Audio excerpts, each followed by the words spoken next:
ओम नमो नारायण। सभी का बड़े प्रेम और सम्मान से हार्दिक स्वागत।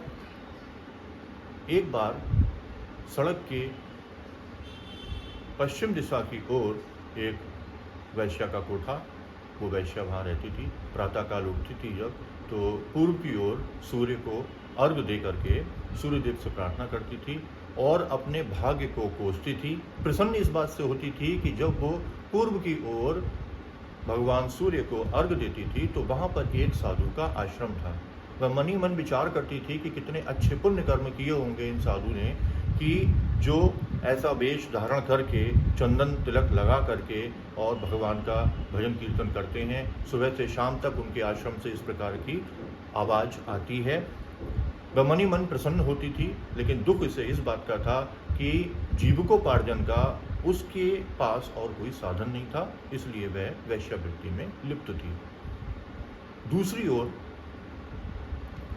उस आश्रम के जो साधु थे, वो जब भी कभी उस कोठे की ओर देखते थे तो मन में वे भावना लेकर आते थे। उनके मन में भावना आती थी कि बताइए आप वैश्यावृत्ति कर रही है उस कोठे में, और उनके मन में सदैव उसके लिए गलत विचार चलता रहता था। नित्य प्रति यही सोचते थे, कैसी कुलीन कैसी मलिन महिला है जो इस प्रकार के कार्य को कर रही है। हुआ क्या कि दोनों लोगों की एक ही समय पर मृत्यु हुई और मृत्यु के देव उन्हें उठा करके यमराज लेकर जाने लगे।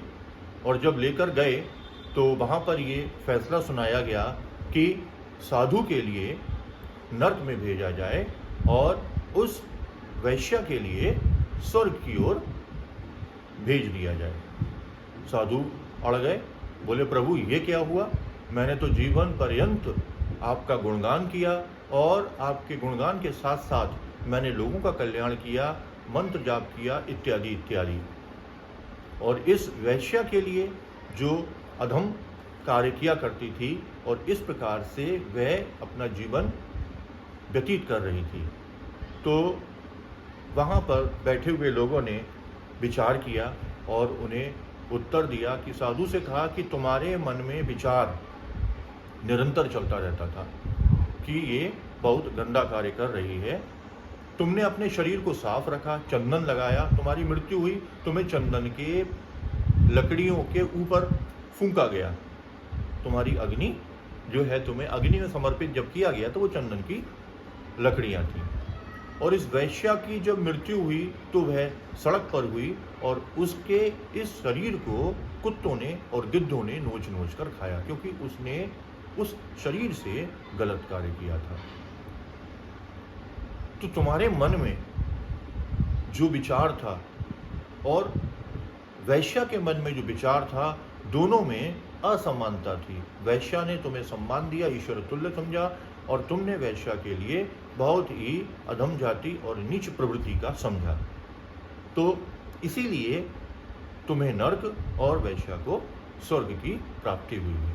इसीलिए हमारे साधु महात्मा कहते हैं कि मन से, वचन से और कर्म से हमें समान रहना चाहिए। हमें हर व्यक्ति के प्रति समान दृष्टिकोण रखना चाहिए। किसी भी दूसरे व्यक्ति के बताने के अनुसार हमें कोई निर्णय नहीं लेना चाहिए।